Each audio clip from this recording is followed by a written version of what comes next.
काही विषय आहेत आमचे महत्त्वाचे. नागरिकांच्या समस्या किंवा नागरिकांना भेडसावणारे विषय घेऊन आज आम्ही तुमच्या इथे भेटायला आलो. तसं बघितलं तर ग्रामपंचायत आपली मोठी ग्रामपंचायत. मला वाटते उपनगर म्हणून आपली खेर्डी ग्रामपंचायत ओळखली जाते. परंतु त्या उपनगरामध्ये ज्या पद्धतीने डेव्हलपिंग झाली पाहिजे किंवा नागरिकांचे प्रश्न सुटले पाहिजे ते झालेले नाही. तो आज आम्हाला एक अभिमान वाटतो की तुम्ही प्रशासन किंवा तुम्ही सरपंचाच्या काळात अतिशय चांगल्या पद्धतीने तुम्ही जे काम केलं. हे जे काही आम्ही विषय मांडणार आहोत ते विषय 100% तुम्ही निश्चितच एक प्रशासन मार्गी लावाल अशी आम्हाला पूर्णतः विश्वास आणि खात्री आहे. महत्वाचा विषय म्हणजे डेव्हलपिंग आपल्याकडे झाली जी काही नळपाणी योजना आहे, जे काही पाईपलाईन आपल्या गावामध्ये फिरलेले आहे, ते पाईपलाईन बऱ्यापैकी सगळे गटारातना किंवा नाल्यातनं सगळे गेलेले आहेत. त्यामुळं नागरिकांच्या काल देखील एका ग्रुपवरती वाडीच्या एका ग्रुपवरती हा विषयाची चर्चा सुरू होती. नागरिकांचं म्हणणं तेच होतं की पाईपलाईन ही गटारात नाही त्यामुळे ती जर लिकेज झाली फुटली तर ती तिथली गटाराची घाण किंवा त्या नाल्यातली घाण त्या नागरिकांच्या घरामध्ये जाऊन नागरिकांना त्याच्यामुळे त्रास होऊ शकतो किंवा आजार पण येऊ शकतो. त्याच्यामुळे आमचा एक पहिला मुद्दा महत्वाचा मॅडम आपल्याकडे असा आहे की आपण गावामध्ये सर्वे करून ज्या काही गटारातनं काही ज्या पाईपलाईन गेल्या त्या पहिल्या तुरंत तिथनं काढून त्या योग्य ते त्याचे नियोजन करून त्या योग्य त्या ठिकाणी त्याची बंदोबस्त करावा हा असा पहिला आमचा मुद्दा असणार आहे. आणि आपण निश्चितच लवकरच तो सर्वे कराल आणि हा पहिला विषय आमचा मार्गी लावा असं आम्हाला मनापासून वाटतं. त्याचबरोबर दुसरा आमचा मुद्दा महत्वाचा असणार आहे की आता जर आपण या रस्त्यात गेलो की भटके कुत्र्याचं बाबूशेठ जवळ काल मी चर्चा केली त्या विषयावर. बाबूशेठनी काही मला आयडिया दिल्या होत्या की शक्य नाही आपल्याला किंवा ते करणं पण शक्य नाही. पण त्याच्यातनं देखील ही जी भटकी कुत्रे आहेत, जी लहान मुलांवर देखील काल विकासवाडीमध्ये देखील तो विषय झाला. लहान मुलगीच्या शाळेतल्या अंगावरती तो गेला. कुत्रा धावत अंगावरती गेला चावणंच बाकी होतं. त्या देखील काल देखील त्या विकासवाडीच्या ग्रुपवर देखील त्या कुत्र्यांबद्दल चर्चा होती. त्यामुळे नागरिकांना भेडसावणारे विषय आम्ही घेऊन आलेलो. त्यामुळे या कुत्र्यांवर देखील काय आपल्याला बंदोबस्त करता येईल. त्यातनं जर काही आमची मदत लागली, प्रशासकीय मदत लागली, पालकमंत्र्यांची मदत लागली तर आपल्याला निश्चितच तुम्ही आम्हाला सांगा. आम्ही ते देखील करू. परंतु या कुत्र्यांचा काहीतरी बंदोबस्त करणं गरजेचं आहे. रात्रीच्या वेळेला जर आपण केला तर खऱ्या अर्थाने कुत्री पाठलाग धरतात. मग ती महिला असेल किंवा लहान मुलं असेल, तिथून चालणं किंवा बाईकवरून जाणं देखील सुरक्षित नाहीये. हा आमचा महत्वाचा एक मुद्दा आणि तिसरा महत्वाचा मुद्दा असा नंतर आम्ही चर्चा करतील सगळेजण. तिसरा मुद्दा असा असणार आहे की निकृष्ट दर्जाची जे काही आपल्याकडे कामं होत आहेत शिर्डीमध्ये, त्याच्यावरती पहिलं ज्या ज्या गावातनं तक्रार येतील, ज्या वाडीतनं किंवा वाड्यातनं तक्रार येतील, त्याची सखोल चौकशी करून त्या ठेकेदाराला किंवा कॉन्ट्रॅक्टरला बोलवून जर तो खरोखरच जर तो काम निकृष्ट दर्जाचा असेल, तर त्याची तो काम पुन्हा त्या ठेकेदाराला करायला लावा. तर परत परत तो जर ठेकेदार त्या पद्धतीचं काम करत असेल, त्याला तुम्ही ब्लॅकलिस्टला टाकावी, अशी आमची आपल्याकडे विनंती आहे. हे आमचे 3 मुद्दे आहेत. त्याच्यावरती आता आपण चर्चा करू वाटतं.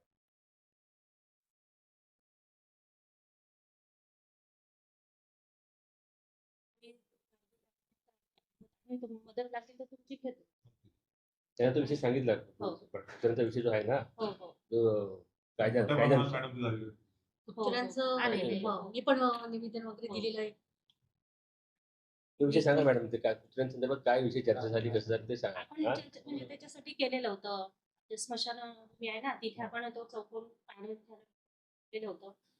पण सगळीच लोक काय तिथे येत नाही. सगळ्यांची मेंटॅलिटी तेवढी नाहीये. विषय म्हणजे महत्वाचा म्हणजे कुत्र्यांचा बंदोबस्त करताना ग्रामपंचायतीने प्रयत्न केला नव्हते.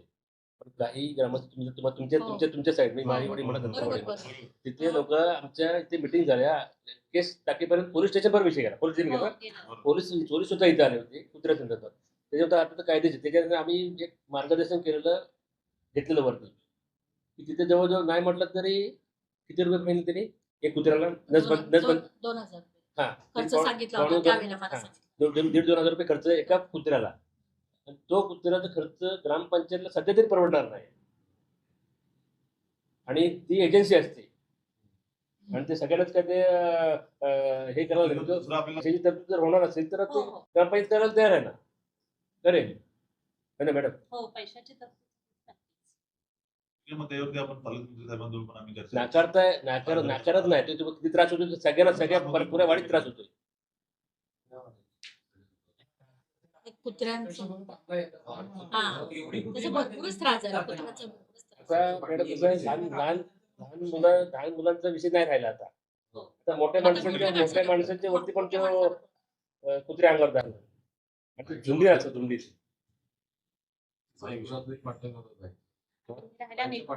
ते कामकाज आहे ते ज्या त्या ठिकाणी पाखाड्यांची कामं झाली त्या ठेकेदाराने बोलवलेले आज. पण अनेक ठिकाणी जसं दिसतोय की कामं निकृष्ट दर्जाची होत आहेत, त्यावरती थोडं सुधार पण गरजेचं आहे. आणि जर कॉन्ट्रॅक्टर ऐकत नसेल ठेकेदार तर ब्लॅकलिस्ट करून टाका. गावात नाव खराब होतं. तुमच्या कारकिर्दीत अशी चांगली कामं होऊ द्या अशी आम्हाला आशा आहे. आणि तो मॅडम पाण्याचा जो विषय जी पाईपलाईन गेली ती जरा प्रामुख्याने तुम्ही तो विषय अनेक मला वाटतं सगळे होऊन गेले, सरपंचगिरी होऊन गेली, पण तो विषय आहे जैसे थे आहे. तुमच्या कारकिर्दीत जर झालं तर आम्हाला पण समाधान वाटेल आणि तुम्ही निश्चित करा तो काम मार्गी लावा विश्वास आहे. म्हणून काय म्हणाला असं दुसरं ते आमच्या मोठ्यामध्ये आपला रस्ता आहे मुकीकडे काय फायदा नाही आहे खड्डे आहेत मोठे मोठे खड्डे बुजवण्यासाठी काहीतरी ते पाय मारतात गाडी सरकते मग मी टाकले किती जण पडले तिथे कुठे टाकले मोठ्या समोरच कुठल्या ठिकाणी मोठ्या जाताना जाताना गाडी घेऊन स्लिप होतो तोंडावर पुढे पण खड्डे पडले मोठे त्याच्यावरती ग्रीप नाही टाकलेली. नाही थोडा अगदीच मोठे खडे असतील ना तर त्याच्यासाठी